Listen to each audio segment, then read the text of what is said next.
During Operation Market Garden in 1944, medic Robert Wright faced an impossible choice. A German tanker just destroyed their field hospital, and he had 40 critically wounded men under his care. He could either abandon them to save himself or stay and face certain capture. The decision he made would earn him both the Silver Star and 3 years in a POW camp. This was just one of countless moments where combat medics had to put everything on the line, armed with nothing but medical supplies and raw courage. They called them Doc. These men who went into battle carrying bandages instead of bullets. The combat medics' training was unlike anything else in the military. While other soldiers learned to take lives, medics learned to save them. Their classrooms were mock battlefields where instructors would create chaos, explosions, screaming, artificial smoke, and scattered mannequins with horrifically realistic wounds. But the real education came in the field. Vietnam medic James McLuhan remembers his first casualty, a young soldier with an arterial bleed. In training, they teach you to apply pressure and elevate the wound, he recalls. But they don't teach you what it feels like when that pressure is the only thing keeping your friend alive, and enemy fire is getting closer by the second. The Geneva Convention stated that medics were non-combatants, marked by red crosses that were supposed to protect them. The reality was far different. Enemy snipers quickly learned that taking out a medic could demoralize an entire unit. Some medics began concealing their crosses, choosing stealth over protection. Others wore them proudly, accepting the target on their backs as part of their duty. The transformation from soldier to medic began at places like Camp Pickett, Virginia, where the U.S. Army's Medical Training Center turned civilians into battlefield healers. The training was brutal by design. Instructors would wake students in the middle of the night, forcing them to perform complex procedures while exhausted. They had to memorize hundreds of medications, master battlefield surgery techniques, and learn to treat everything from sucking chest wounds to severe burns. They broke us down completely, recalls World War II medic Eugene Greenfield. We'd run for miles carrying full packs, then immediately have to perform delicate procedures. Our hands would be shaking so badly we could barely hold the instruments. But that was the point. In combat, you have to work through the exhaustion, through the fear. The psychological preparation was just as intense as the physical. Medics had to learn to make impossible choices. Who to treat first when multiple soldiers were critically wounded, when to move a patient despite the risk of spinal injury, how to ration limited medical supplies. These decisions would haunt them long after the war. Unlike other soldiers who could find some solace in the brotherhood of shared combat, medics occupied a unique position. They weren't quite officers, weren't quite enlisted men. They lived between two worlds, trusted by both but fully belonging to neither. This isolation often bred a special kind of resilience. The requirements to become a combat medic were stringent. Beyond the physical demands, candidates needed exceptional emotional stability. They would witness horrors that would break most people, yet had to maintain the clarity of mind to perform complex medical procedures. Many washouts occurred not from academic failure, but from the inability to handle the psychological strain. Vietnam brought new challenges to medic training. The jungle environment meant dealing with tropical diseases, snake bites, and infections that could turn minor wounds lethal. Medics had to learn botany, which plants could be used for medicine, which ones might kill their patients. They studied improvised techniques for when supplies ran out, like using shirt strips for bandages and bamboo for splints. But perhaps the most crucial lesson wasn't taught in any classroom. It was the art of being present, of providing comfort to the dying when medicine could do no more. Medics learned to hold hands, to carry last letters home, to bear witness to final moments with dignity. The hardest part wasn't learning the medicine, says Korean War medic Thomas Peterson. It was learning to look into the eyes of a dying 19-year-old and somehow find the right words. Sometimes there were no right words, just the comfort of another human being there at the end.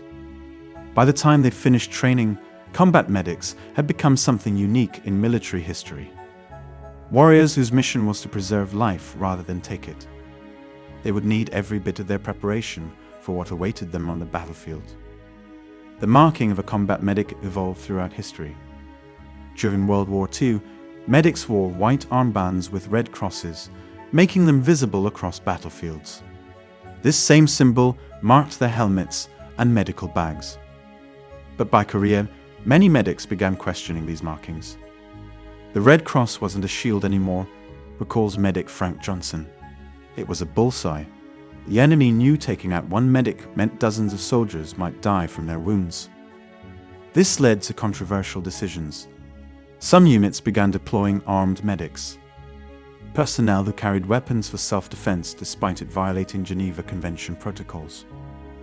Others developed hybrid roles, like the Vietnam-era combat medical specialist, who could fight alongside regular troops but transition to medical duties when needed.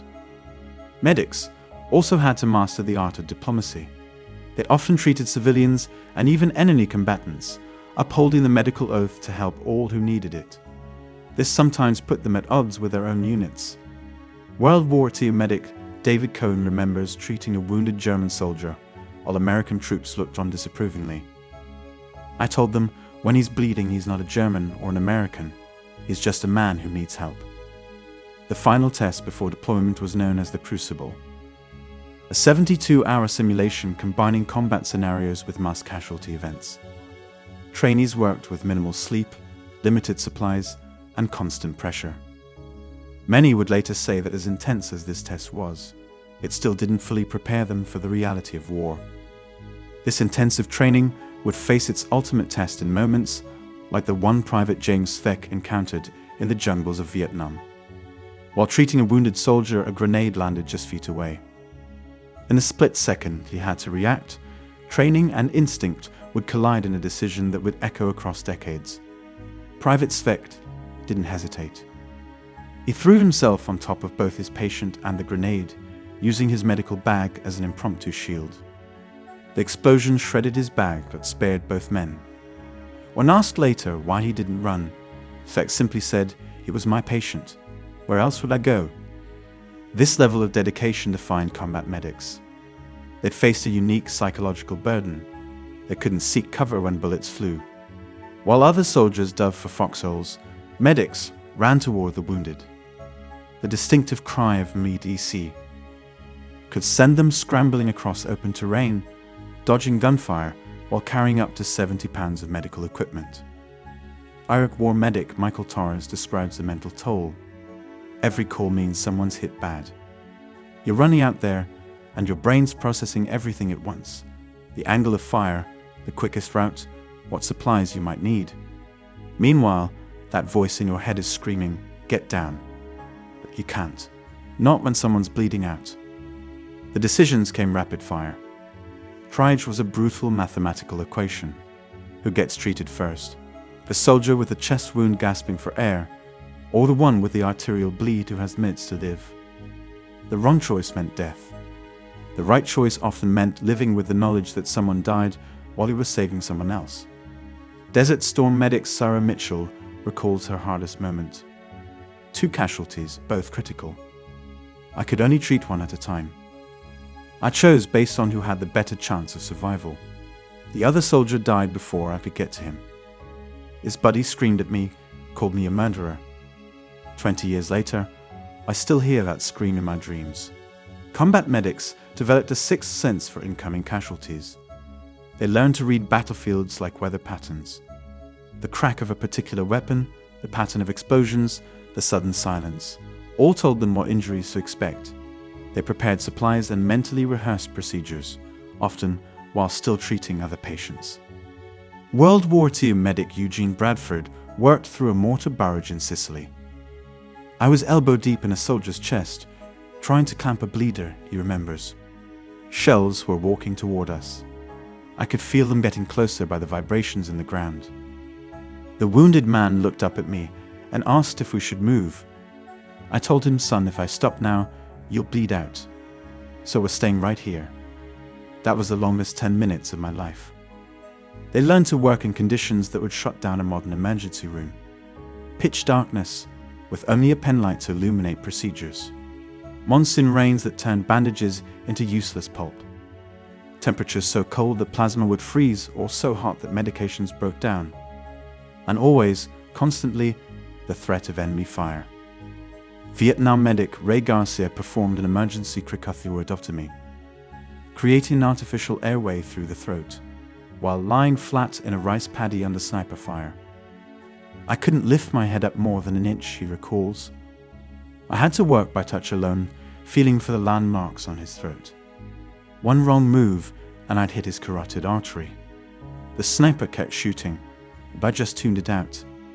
You learn to create a bubble around yourself and your patient. Nothing else exists. The enemy quickly learned that targeting medics could devastate unit morale. Some began using wounded soldiers as bait, setting up kill zones around the injured. Medics had to develop counter-tactics, working with security teams and learning to spot ambush patterns. Many began carrying smoke grenades to conceal evacuations. Korea brought new challenges. The bitter cold meant treating frostbite alongside combat wounds. Medics learned to warm IV fluids under their armpits before infusion, to prevent sending patients into shock. They carried morphine syrettes in their mouths to keep them from freezing.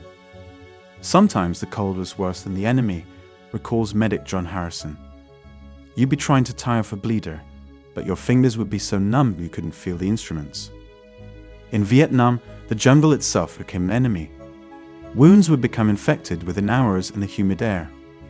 Medics battled tropical diseases, parasites, and insects that could turn a minor injury lethal. They learned to check every casualty for leeches and snakes, even while under fire.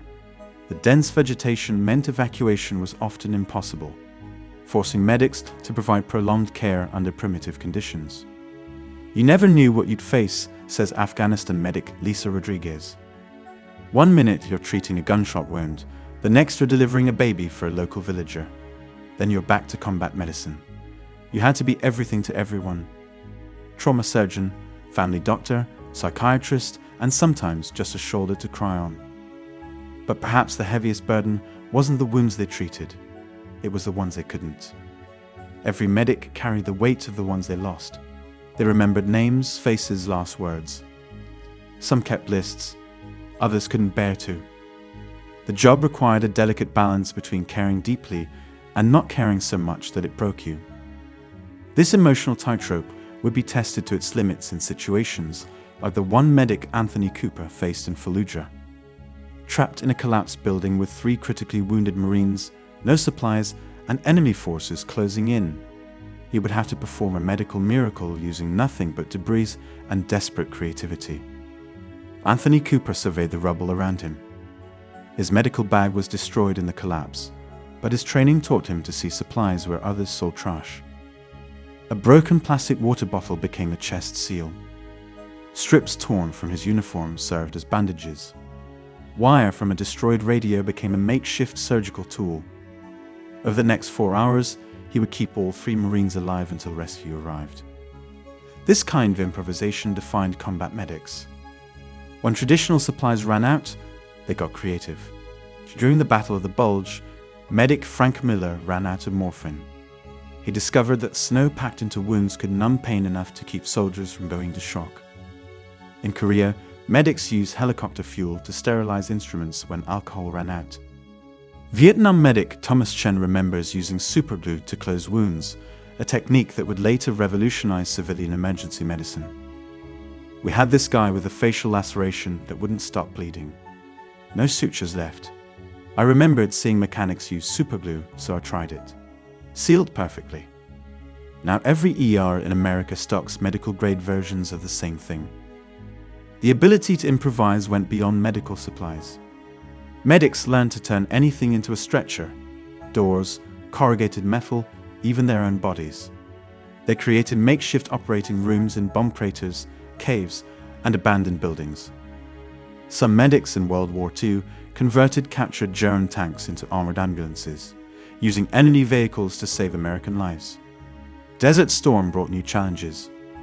Medics learned to perform delicate procedures while wearing chemical protection suits, their vision limited by fogged masks. They developed techniques to start IVs through protective gear, using touch alone to find veins. The desert environment meant dealing with unique injuries: white phosphorus burns that wouldn't stop burning, sun-damaged eyes, and heat casualties that could be just as deadly as enemy fire.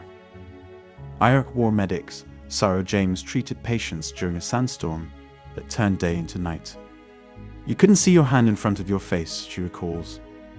"I had to treat everything by touch and sound." You learn to feel the difference between arterial and venous bleeding. You listen to breathing patterns to diagnose tension pneumothorax. Your hands become your eyes. Some of the most remarkable stories came from medics working alone, cut off from support. In Afghanistan, medic David Martinez found himself isolated with casualties after an ambush in a mountain pass. He performed an emergency amputation using a K-bar knife and paracord, kept his patient alive for 18 hours, then carried him 3 miles through hostile territory to reach evacuation. The limits of human endurance were constantly tested. Vietnam medic Robert Wright worked for 36 hours straight during the Tet Offensive, treating over 60 casualties. By the end, he was operating on pure muscle memory, his conscious mind shut down from exhaustion. Yet every procedure was performed perfectly, training taking over when consciousness failed. Medics also became masters of psychological improvisation. They learned that sometimes the best medicine wasn't in their bags. World War II medic George Sullivan kept a severely wounded soldier alive by engaging him in an hours-long debate about baseball statistics. "His injuries were beyond what I could treat," Sullivan remembers. "But as long as he was arguing with me about the Yankees, he was fighting to stay alive." The most remarkable improvisations often came in mass casualty situations. During the Battle of Hugh City, medic John Richards transformed a destroyed schoolhouse into a functional field hospital in less than an hour. Using broken desks as operating tables and classroom flags as surgical drapes, he and his team treated over 40 casualties. "You stop seeing things as what they are," he explains. "You see them as what they could be. A ruler becomes a splint. A pencil becomes a tourniquet windlass. Everything has potential." In Somalia, medic Maria Gonzalez faced a crisis when her unit was pinned down in Mogadishu. With medical supplies depleted and multiple casualties requiring IV fluids, she improvised a gravity flow system using empty water bottles and rubber tubing from radio equipment. "The hardest part wasn't setting it up," she recalls. "It was convincing my patients to trust this jury-rigged contraption." But when you're bleeding out, you learn to trust your medic's creativity. Some of the most effective innovations came from combining traditional medicine with local knowledge. In Afghanistan, medic Chris Peterson learned from local healers about using honey as an antibacterial agent when modern supplies ran out. "They'd been using it for centuries," he says. "We discovered it worked better than some of our modern dressings, especially in preventing infection in burn wounds." The improvisational skills of combat medics often extended beyond medicine. They became experts at psychological manipulation, finding ways to keep critically wounded soldiers engaged and fighting to stay alive. Medic Jennifer Martinez remembers challenging a severely wounded Marine to a push-up contest after stabilizing his injuries. "He thought I was crazy," she says, but it kept him focused on something other than his wounds. That competitive spirit kept him going until the medevac arrived. Perhaps most remarkably, medics learned to improvise under the most extreme conditions imaginable. World War II medic Harold Thompson performed an emergency tracheotomy during an artillery barrage using a pen casing and a bootlace. In Iraq, medic Michael Chen created a chest seal using plastic wrapping from an NRE and duct tape, a technique that would later be adopted into standard combat medicine protocols. These displays of resourcefulness came with a devastating personal cost. During a brutal firefight in Ramadi, medic James Carson saved 16 lives in a single day. But as he treated his final patient of that endless shift, something inside him broke. The weight of what combat medics carried, both physically and mentally, would prove to be their greatest battle of all. James Carson's hands wouldn't stop shaking. 3 months after returning from Ramadi, he still couldn't hold a coffee cup steady. The nightmares came every night. Not of combat or explosions, but faces. The ones he saved. The ones he lost. The ones who begged him not to let them die. Combat medics carried a unique burden. Unlike other soldiers who could find some solace in the warrior's code of kill or be killed, medics lived in a world of cruel irony. Their victories were temporary. A life saved today might be lost tomorrow. Their failures were permanent and haunting. The hardest part wasn't treating the wounds, says Vietnam medic Richard Torres. It was carrying the responsibility. Every death felt like a personal failure, even when there was nothing more you could have done. You replay each moment, thinking maybe if you'd been faster, smarter, better, they might have made it home. The physical toll was immense. Medics routinely carried over 70 pounds of gear while sprinting through combat zones. Many developed chronic back problems from dragging casualties to safety. Their knees wore out from kneeling beside the wounded. Their hands bore the scars of countless desperate procedures. But the mental weight was far heavier. Studies show that combat medics have some of the highest rates of PTSD among military personnel. They didn't just witness trauma, they were intimately involved with it, hands deep in the consequences of war. They remembered every face, every cry of pain, every last word. World War II medic Samuel Klein stopped counting after his 100th casualty. Each one took a piece of you, he wrote in his journal. Not just your energy or your supplies, but a piece of your soul. By the end, I felt hollow inside, like I'd given away too many pieces and there wasn't enough left.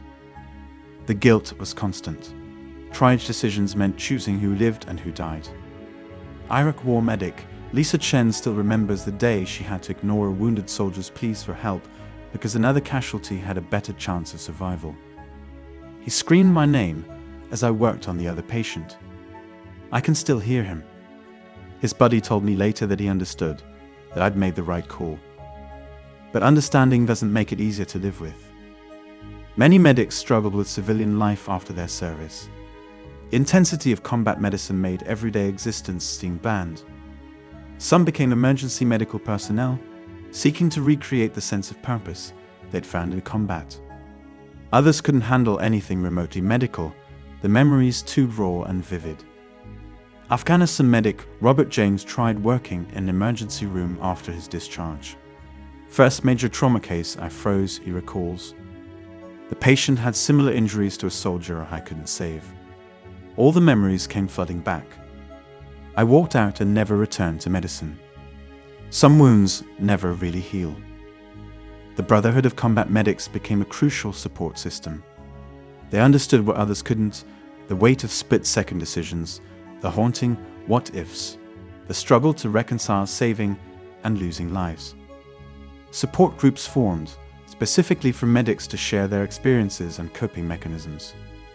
Desert Storm medic Thomas Wright describes these bonds. Only another medic understands what it's like to perform surgery while taking fire, or to choose between two critically wounded friends. We speak a language of shared trauma that even other veterans don't fully grasp. Many medics developed rituals to handle the psychological burden. Some kept detailed journals, others created art or music. Vietnam medic James Peterson carved a small notch in his aid bag for every life he saved, not the ones he lost. Focusing on the victories helped keep the darkness at bay, he explains. But sometimes the victories hurt just as much as the failures. The families of combat medics also bore part of the burden. Relationships strained under the weight of unspoken traumas. Many medics struggled to share their experiences, fearing their loved ones couldn't handle the brutal realities they'd witnessed. Some found themselves instinctively assessing family members for injuries, unable to turn off their combat-trained hypervigilance. My wife caught me checking our kids' breathing while they slept, recalls Iraq war medic Michael Chen. I couldn't help it. In combat, you learn that death can come silently. That vigilance doesn't just disappear when you come home. The cost wasn't just emotional. Many medics developed physical health issues from their service, chronic pain from carrying casualties, respiratory problems from burning waste pits, hearing loss from explosions. Some faced exposure to chemical agents or radiation while treating contaminated casualties. These physical ailments often complicated their mental health struggles. Yet from these deep personal costs emerged something remarkable. As combat medics fought their own battles with trauma and recovery, their experiences were quietly revolutionizing emergency medicine. The lessons they learned on battlefields would go on to save countless civilian lives, creating a legacy that extends far beyond the wars they served in. Modern emergency medicine owes an immense debt to combat medics. The techniques born of desperate battlefield innovation now save lives every day in civilian hospitals. The quick clot bandages developed for combat wounds are standard equipment in ambulances. The tourniquets that medics use under fire are now carried by police officers nationwide. But the influence goes beyond equipment. The golden hour concept, the critical 60-minute window after trauma where medical intervention is most effective, came from Vietnam medic data. The modern ambulance system mirrors the military's casualty evacuation protocols. Even triage procedures in mass casualty events are based on combat medic experiences. More subtle innovations emerged from battlefield necessity. The practice of having trauma teams pre-assembled and ready to respond came from combat surgical units. The concept of cross-training medical personnel originated with medics who had to perform multiple roles under fire. Even the structure of modern emergency rooms reflects lessons learned from field hospitals. Iraq War medic David Chen went on to revolutionize civilian trauma care. In combat, we learned that traditional medical hierarchies cost lives, he explains. Every team member needed to be able to make critical decisions. That flat command structure is now standard in many trauma centers. The psychological insights gained from combat medics have proved equally valuable. Their experiences with PTSD led to better understanding of trauma's impact on medical personnel. Many hospitals now have mental health protocols specifically for emergency workers, based on military medical unit practices. Training methods evolved too. The simulation-based teaching used in modern medical schools came from combat medic programs. The emphasis on muscle memory and stress inoculation, practicing procedures under extreme conditions, originated in battlefield medicine. Perhaps most importantly, combat medics changed how we think about emergency care. Their experiences proved that immediate, aggressive intervention could save lives previously thought lost. The motto "treat first, diagnose later" came from medics who couldn't wait for perfect information before acting. Today's combat medics continue this tradition of innovation. The lessons learned in Iraq and Afghanistan about treating blast injuries have transformed civilian trauma care. New techniques for controlling hemorrhage, managing pain, and preventing shock are constantly emerging from combat experience. The legacy of combat medics lives on in every ambulance crew, emergency room, and trauma center. Their sacrifices and innovations have created a foundation that continues to save lives, both on and off the battlefield. As long as there are those willing to run toward danger carrying nothing but medical supplies and courage, their story continues to be written. If you love military history like I do, subscribe for more content like this.